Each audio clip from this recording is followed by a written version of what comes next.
Think about the last time someone less capable than you got the thing you deserved. Not a minor inconvenience, a real one. The promotion that went to the person who never questioned anything. The argument won by the person who had no idea what they were talking about but said it loudly enough and confidently enough that everyone in the room nodded along. The position of leadership handed to someone whose primary qualification was that they never made anyone uncomfortable by thinking too hard. The reward given to the person who simply did what they were told while you were trying to figure out whether what you were being told made any sense. You have been there. Everyone who thinks has been there. And the question that arrives in those moments, the one that feels too dark to say out loud, is not just why did they win this time? It is why did they always win? Why does it keep happening? Why is the world consistently, reliably, almost mechanically arranged in a way that rewards the people who think the least and punishes the people who think the most? Arthur Schopenhauer spent his entire life asking this question. Not politely, not with the academic distance of a philosopher who observes from a comfortable remove, with genuine fury at what he was watching. He saw the pattern everywhere he looked, in politics, in academia, in social life, in the way institutions were structured and who they elevated and who they discarded. And what he concluded was not that stupidity persists despite the system. It persists because of it. It persists because it serves functions, because it is useful, because it is profitable, because it is necessary for certain kinds of power to maintain itself. And because it is necessary, it gets preserved, replicated, sometimes actively rewarded. This is not a comforting idea. It is not supposed to be. Schopenhauer was not in the business of comfort. He was in the business of seeing things as they actually are, rather than as we would prefer them to be. And what he saw, what the philosophers who came after him confirmed, what the data of human history keeps demonstrating with brutal consistency, is that stupid people do not win by accident. They win by design. And once you understand the design, you stop being surprised. You stop expecting things to change. You stop hoping that the next election or the next generation or the next technological advancement will finally tip the balance. You start seeing reality clearly. And seeing reality clearly, even when reality is not what you hoped, is the only foundation anything real can be built on. So let us look at the reality. Before we get into the 7 reasons, one thing needs to be said directly because the original conversation around this topic always skips it. This is not about mocking people with lower intelligence. Intelligence is not a moral virtue. Stupidity, in the sense we are talking about, is not primarily about IQ scores or academic performance or the ability to solve abstract problems. It is about something more specific and more dangerous than any of those things. It is about the willingness to think. The willingness to examine what you believe and why you believe it.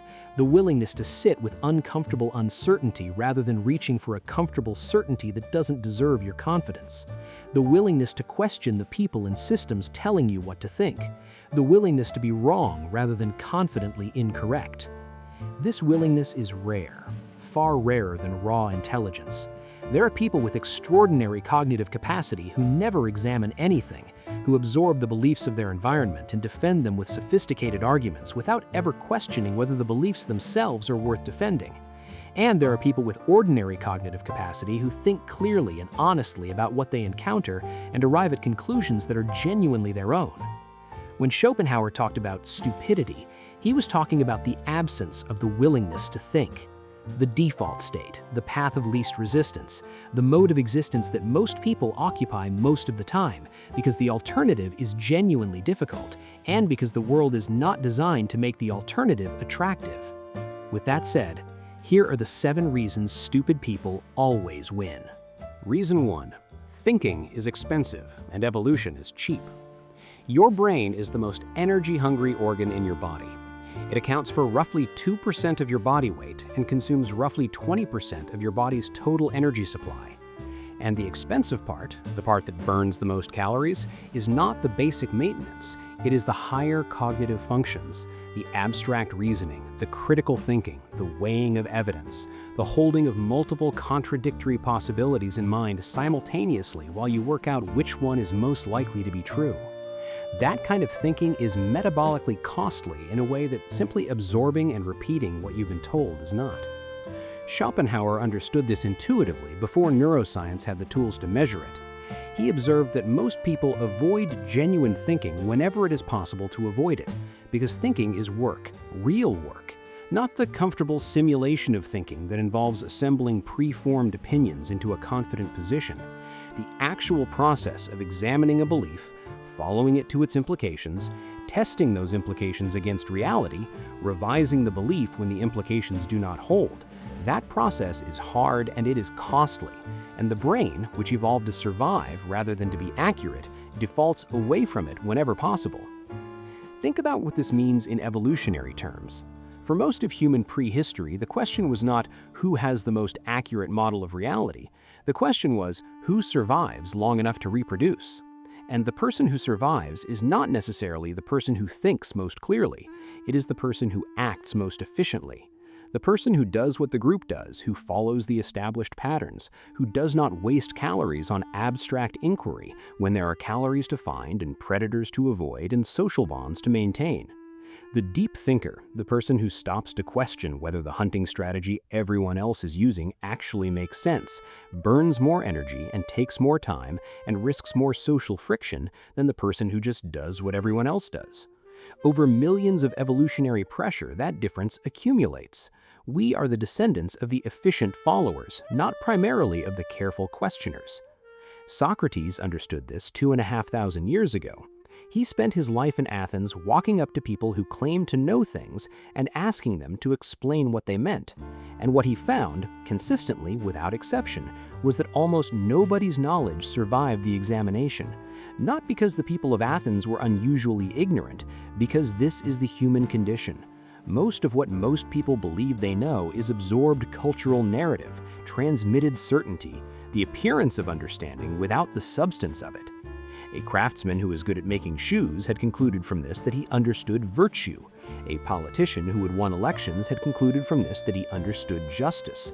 A priest who had performed rituals had concluded from this that he understood the divine. None of them had examined their beliefs. They had mistaken familiarity for understanding and repeated exposure for knowledge. And when Socrates asked them simple questions about the things they claimed to know, their answers collapsed almost immediately. Here's the part of the Socrates story that matters most for this conversation. Society did not thank him for the service he was providing. They killed him. They put him on trial, found him guilty of corrupting the youth and impiety, and executed him. Not because he was wrong, because he was making people think. And thinking made people uncomfortable, and discomfort is something the brain is wired to avoid. This is the first mechanism. Thinking is biologically expensive. The brain defaults to energy conservation. Evolution favored the efficient follower over the careful questioner, and the result is a species whose default mode is not thinking, but the performance of thinking, the confident repetition of absorbed belief rather than the genuine examination of whether that belief deserves confidence. Stupidity is not the exception, it is the baseline. Intelligence is the costly deviation from the baseline, and because it is costly, it requires active maintenance. The moment you stop actively maintaining it, the default reasserts itself. This is why stupid people always seem to have more energy for the fight. They are not spending it on thinking. Reason 2. Every power structure needs obedient people, and stupidity produces obedience. Schopenhauer observed something that made him unpopular in every institution he tried to operate within. Intelligent people question authority.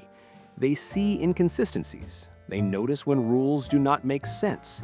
They ask why and expect the why to hold up to scrutiny. This makes them difficult to manage, difficult to direct, difficult to use. Stupid people do not question. They accept what they are told. They follow the procedure because it is the procedure. They execute the instruction because it came from someone whose job it is to give instructions.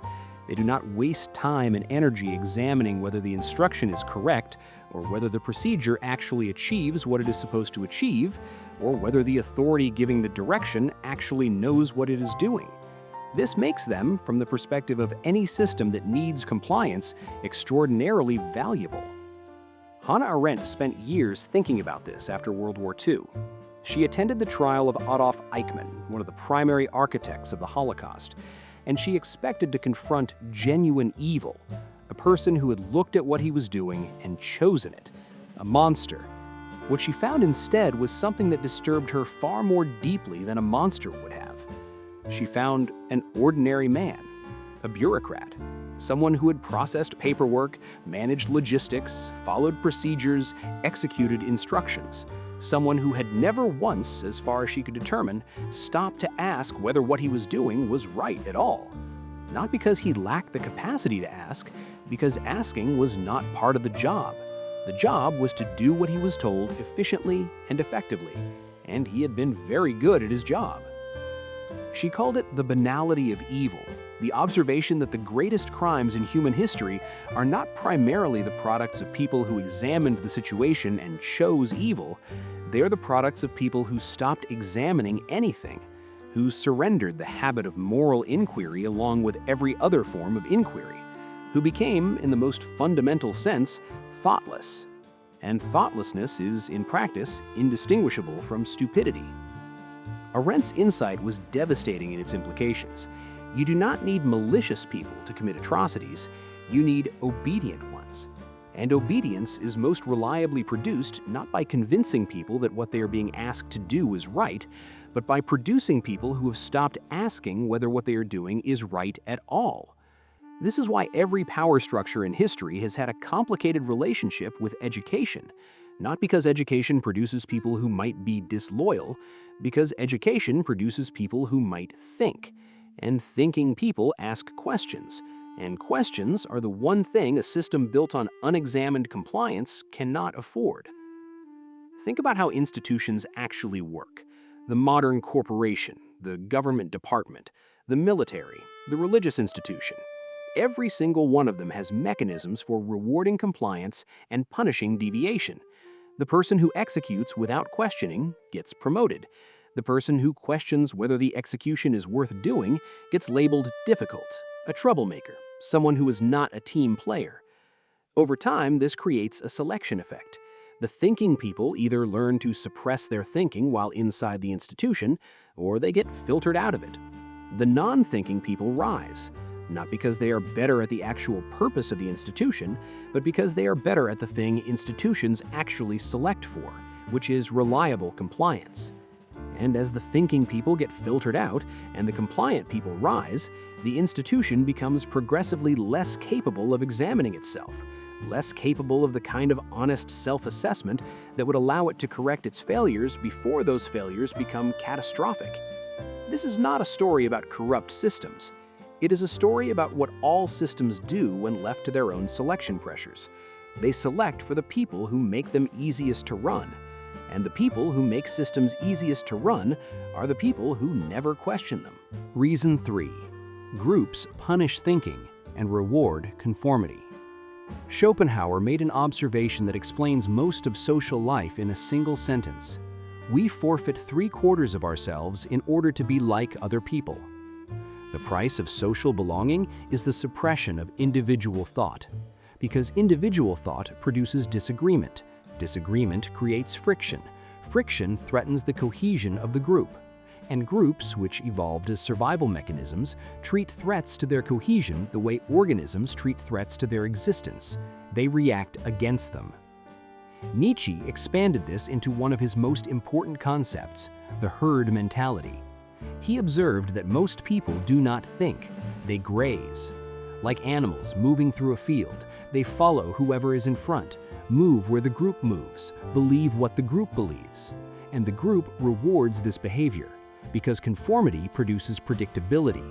Predictability produces stability. Stability feels like safety, and safety is what the herd is organized around. The person who questions the group's shared beliefs is not just wrong from the group's perspective, they are dangerous. Not because their questions might expose bad beliefs, but because questioning itself introduces uncertainty, and uncertainty makes the herd nervous. A nervous herd becomes unstable. An unstable herd is a vulnerable herd. So the herd does what herds do. It punishes the questioner, labels them an outsider, withdraws the social benefits of belonging until the questioning stops. Meanwhile, the conformist, the person who absorbs the group's beliefs without examination and reflects them back with enthusiasm, gets rewarded. They are seen as loyal, trustworthy, one of us. They get the belonging, the social standing, the practical benefits that come with being a valued member of the group. Nietzsche called this the morality of the herd, the situation in which being like everyone else becomes the highest virtue, and being different, even being better, becomes a kind of moral transgression. And what does this morality select for? Mediocrity. Because excellence requires deviation, innovation requires questioning, progress requires the willingness to challenge what everyone currently believes. And the herd does not want any of that. The herd wants stability, and nothing provides stability as reliably as the person who never generates an original thought. Gustave Le Bon studied this in the late 19th century and documented something that should have permanently changed how we think about group decision-making. When people form groups, their collective intelligence drops below the average intelligence of the individuals within them. Not slightly, dramatically. The group is consistently stupider than the individuals who compose it. Why? Because groups punish individual reasoning and reward emotional conformity. In a crowd, the person who says, "Wait, let us think about this carefully," gets shouted down. The person who shouts a simple, emotionally compelling message gets elevated. The individual faculty of critical examination evaporates in group settings because the group does not need accurate reasoning. It needs cohesion. And cohesion is produced by shared emotion, not by shared logic. Le Bon watched this in political rallies and religious gatherings and public demonstrations and mob violence. Every time, the pattern was the same. The individual's capacity for careful thought was replaced by the group's demand for emotional alignment. And the people who thrived in those settings were the ones who had never developed the habit of individual thought in the first place. They were already operating on the logic of the herd. They just needed a herd to join. This is why demagogues are often not cunning manipulators. They're often genuinely stupid people who instinctively speak the language of the herd because they have never had access to any other language. They're not performing populism, they're expressing it. And the herd, which speaks that language, recognizes them as one of its own and elevates them accordingly. Think about your own social groups, your workplace, your family, your community. What happens when someone questions the shared assumptions? They get told they're overthinking. They get labeled negative. They get frozen out of the warm center of the group and pushed toward its cold edges. And what happens to the person who enthusiastically reinforces the group's existing beliefs, regardless of whether those beliefs are accurate? They get welcomed, included, celebrated. Social evolution is doing what biological evolution does, selecting for the traits that help the organism survive. And for social organisms, conformity is a survival trait in a way that independent thought is not. Reason 4. Stupidity produces confidence, and the world rewards confidence. Here is one of the cruelest mechanisms in human social life. The less you understand something, the more confident you are about it. And the more confident you are, the more likely you are to be followed. Schopenhauer observed this and was genuinely contemptuous of it. The people who acted with the most decisive certainty were almost always the people who understood the least, because understanding reveals complexity. Complexity produces doubt, and doubt produces hesitation.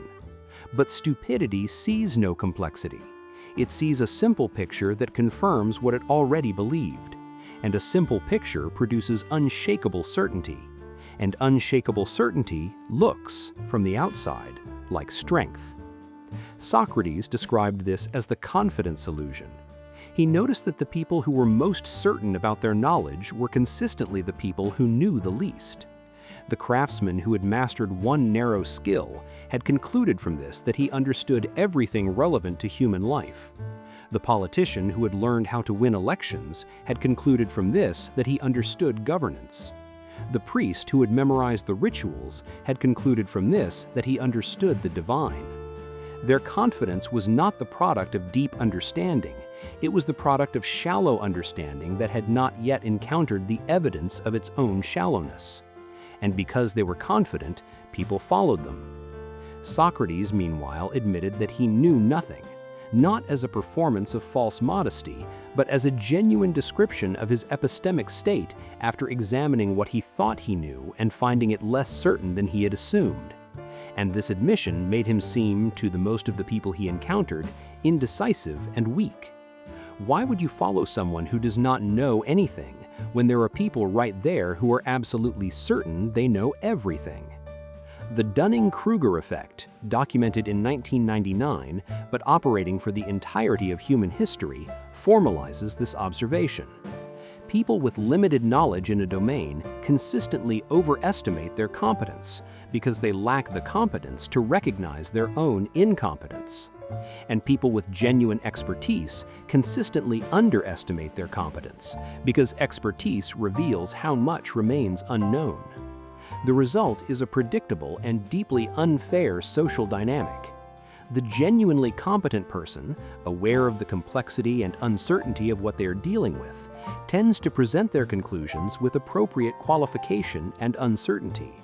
The incompetent person, unaware of the complexity, presents their conclusions with complete confidence.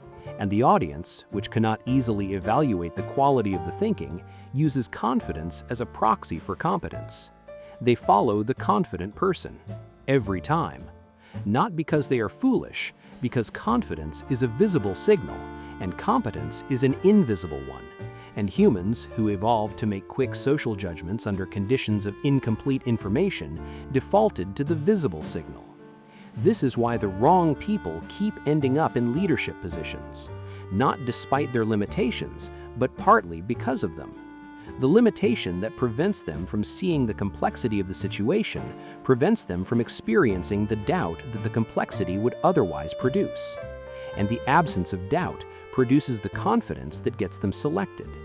Meanwhile, the person who actually understands the situation, who has thought carefully about it and is appropriately uncertain about parts of it, comes across as hesitant and unconfident, and is passed over in favor of someone who has thought about it far less carefully and therefore far more certain.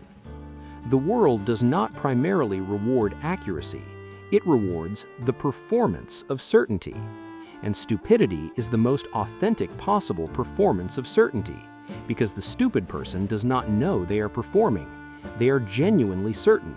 And genuine certainty, however unfounded, is more compelling than qualified accuracy every single time. Reason 5. Stupid people are easier to manipulate, and manipulation is profitable. Schopenhauer understood that intelligence and manipulation exist in a specific relationship. Intelligent people are harder to manipulate because they can see through it.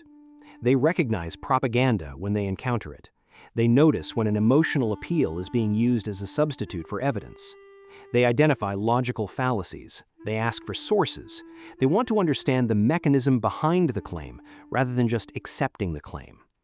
Stupid people, in the sense we are using the term, do none of this. They accept what they are told. They react emotionally without analyzing whether the emotional reaction is the appropriate response to the actual situation. They believe what they see presented with sufficient confidence. They follow the simple narrative without examining whether the simple narrative is accurate. This makes them, from the perspective of anyone who wants to control large numbers of people, extraordinarily valuable. And it creates a powerful incentive for the systems that want to control people to maintain and, if possible, increase the population's susceptibility to manipulation. This is not primarily a conspiracy. It does not require anyone to sit in a room and decide to keep people stupid. It is a selection effect. The systems that successfully manipulate large populations survive and expand. The systems that fail to manipulate populations either adapt or collapse. So over time, the systems that surround us are disproportionately the ones that learned how to exploit the population's susceptibility to manipulation. And those systems have ongoing incentives to maintain that susceptibility. Le Bon documented the mechanism in detail. He observed that crowd behavior could be reliably manipulated through a small number of consistent techniques. Give people a simple enemy to hate. Give them a simple solution to promise. Give them a simple identity to belong to, and repeat all three endlessly until they have been absorbed as unquestionable truths. The crucial observation was that this only works on people who are not thinking. The moment someone steps outside the emotional pull of the crowd and begins to evaluate the claims being made, asking, what evidence supports this? What are the actual consequences of this solution? What are the interests of the people making these promises? They become resistant to the manipulation. The spell breaks. So from the manipulator's perspective, and manipulators can be politicians or marketers or media companies or ideological movements or any other system that benefits from controlling what people believe and therefore how people behave, thinking is the enemy. Not a minor inconvenience, an existential threat. Because thinking populations cannot be reliably controlled the way non-thinking populations can. This is why you see consistent attacks on the very capacity for critical thought across every kind of authoritarian and quasi-authoritarian system. Not primarily because the leaders personally dislike intellectuals, though some of them do, because they understand at some level, often intuitively rather than explicitly, that the thinking person is the one they cannot reliably direct. Arendt saw this in her analysis of totalitarian systems. The most effective propaganda was not sophisticated deception. It was relentless simplicity. Simple lies repeated until the repetition itself produced a kind of exhausted acceptance. Until people stopped asking whether the claim was true and started treating its familiarity as evidence of its truth. And the people most susceptible to this were not stupid in any innate sense. They were people who had surrendered the habit of critical examination, who had, for whatever reason, stopped asking the basic questions. Is this true? What is the evidence for this? Who benefits from me believing this? Those questions are the enemy of manipulation, and systems that benefit from manipulation therefore benefit from the absence of those questions, which means they benefit from the kind of thoughtlessness that is in practice indistinguishable from stupidity. Reason 6. Intelligence is punished, stupidity is rewarded. This is the mechanism that operates most visibly in daily life, and that most people who think have experienced directly. Schopenhauer observed it in academia, in social life, in the workplace. The person who points out uncomfortable truths gets punished. The person who reinforces comfortable lies gets rewarded. The person who thinks independently gets labeled difficult. The person who conforms gets promoted. This is not universal. There are contexts where genuine intelligence is valued and rewarded, but those contexts are rarer than most people believe, and the opposite pattern is more common than most people are willing to admit. Nietzsche framed this as the triumph of mediocrity. He observed that exceptional people threaten ordinary people, not intentionally, not through any act of aggression, simply through their existence. The presence of someone who is genuinely better at thinking, who sees further, who asks harder questions, who produces more accurate models of reality, makes the people around them acutely aware of their own limitations, and this awareness is uncomfortable. And uncomfortable people, operating on the social dynamics Le Bon described, do what groups do with things that make them uncomfortable. They push them out. The average person does not consciously decide to suppress intelligence, but they consistently behave in ways that have that effect. They mock the person who tries too hard. They celebrate the person who keeps things simple. They reward the person who gives the comforting answer over the person who gives the accurate one. They label complexity as pretentiousness and simplicity as wisdom. Over time, these behaviors accumulate into social norms that make intelligence an increasingly costly trait to display. Think about the school environments most people passed through. The student who questioned the curriculum got disciplined for disruption. The student who memorized the curriculum and reproduced it accurately got good grades. The student who thought differently got labeled a problem child. The student who conformed got labeled successful. Nobody in that system was consciously trying to punish thinking, but the system was structured in a way that consistently did exactly that. The same pattern operates in workplaces. The employee who identifies systemic problems in the way the organization operates gets labeled negative. The employee who executes the organization's instructions without questioning them gets promoted. The employee who proposes genuinely innovative solutions that would require changing how things are done gets told to stay in their lane. The employee who maintains existing processes, regardless of their effectiveness, gets told they are a valuable team member. In social contexts, the pattern is equally consistent. The person who challenges the group's assumptions gets excluded from the warm center of the group. The person who reinforces the group's assumptions gets welcomed. The person who says things that are true but uncomfortable is called pretentious or arrogant or difficult. The person who says things that are comfortable but inaccurate is called wise. What Nietzsche was pointing at is that this is not a series of unfortunate individual incidents. It is a structural feature of any society comprised primarily of average people. Average people, by definition the majority, have an inherent interest in maintaining the norms that make average performance the standard. Excellence threatens those norms, and since average people vastly outnumber exceptional ones, they have the collective power to enforce their interest. This creates an evolutionary pressure. Intelligence is not eliminated, but it is consistently made socially expensive. The intelligent person who wants social belonging learns to hide their intelligence, to perform a version of themselves that is less threatening to the people around them. And over time, this performance becomes habitual. The suppression of intelligence becomes a survival strategy, and a survival strategy that is practiced long enough becomes a way of being. Reason 7.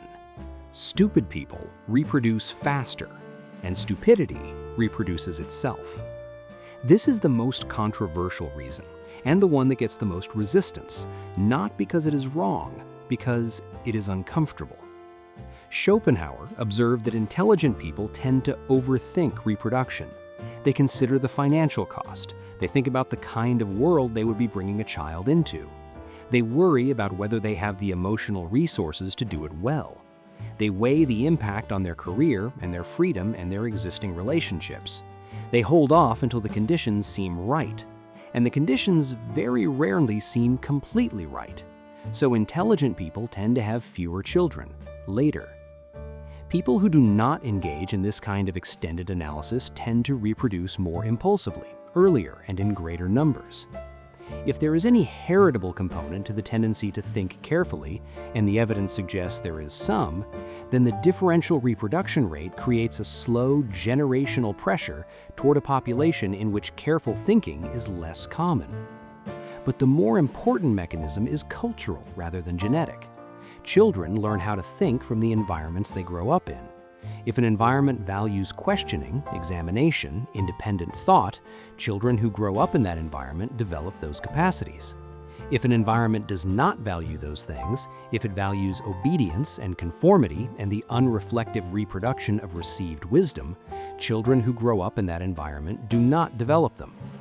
And environments that value careful thinking are less stable in certain ways than environments that do not, because careful thinking produces disagreement. Disagreement requires negotiation. Negotiation takes time and energy. An environment that simply transmits beliefs without examination is more efficient at transmitting them, more reliable, more coherent. And this coherence is attractive in ways that can draw people toward it even when the beliefs being transmitted are not particularly accurate. So stupidity reproduces itself, not just biologically, but culturally, through the transmission of habits of mind that do not include the habit of examination, through institutions that reward conformity over questioning, through social norms that make thinking socially costly, through media environments that reward the simple and the certain over the complex and the qualified.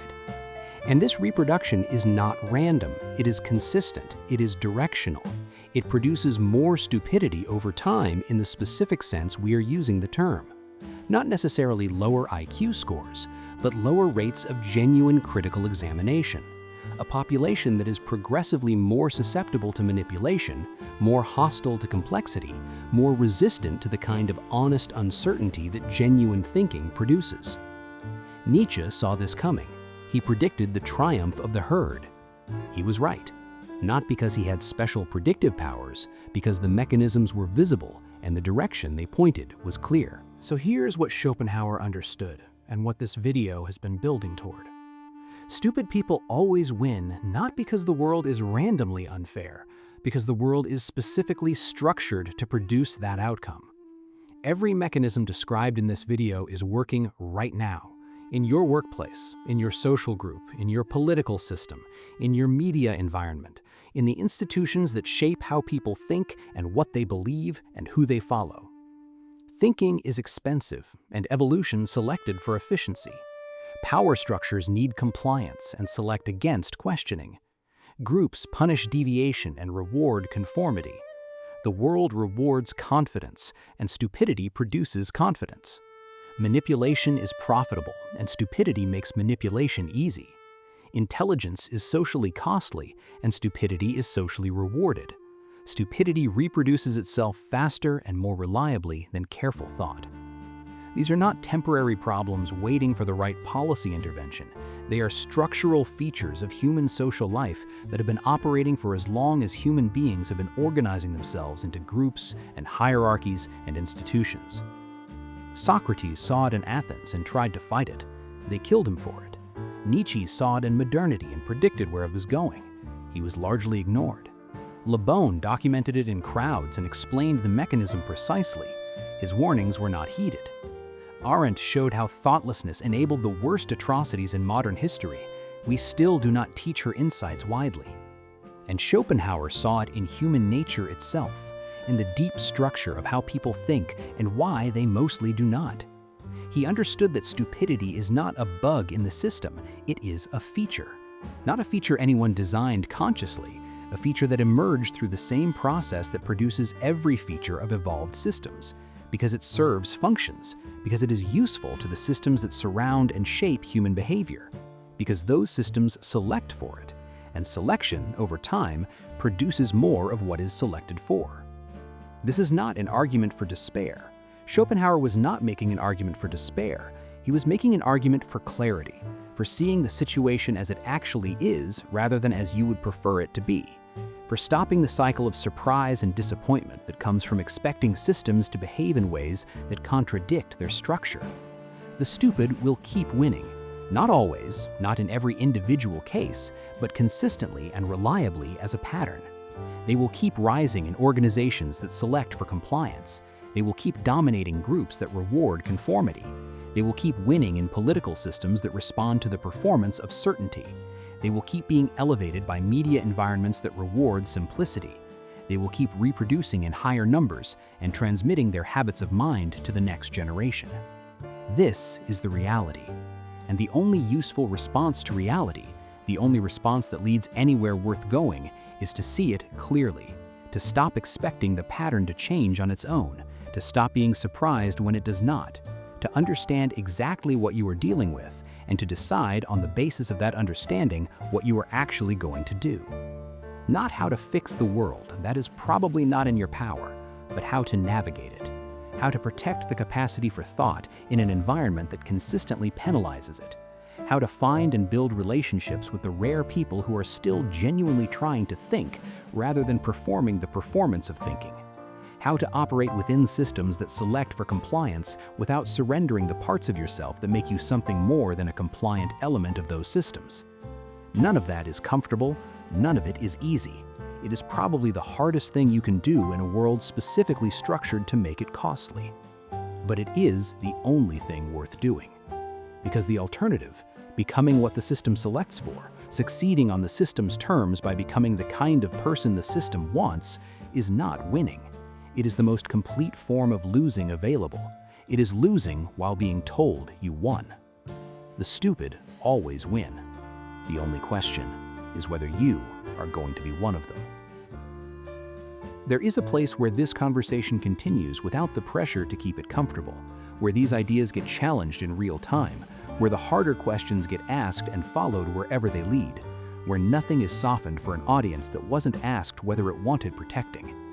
If this video opened something for you, if something in it landed somewhere real, the link is in the description. It's the private room, and what happens there is nothing like what happens here.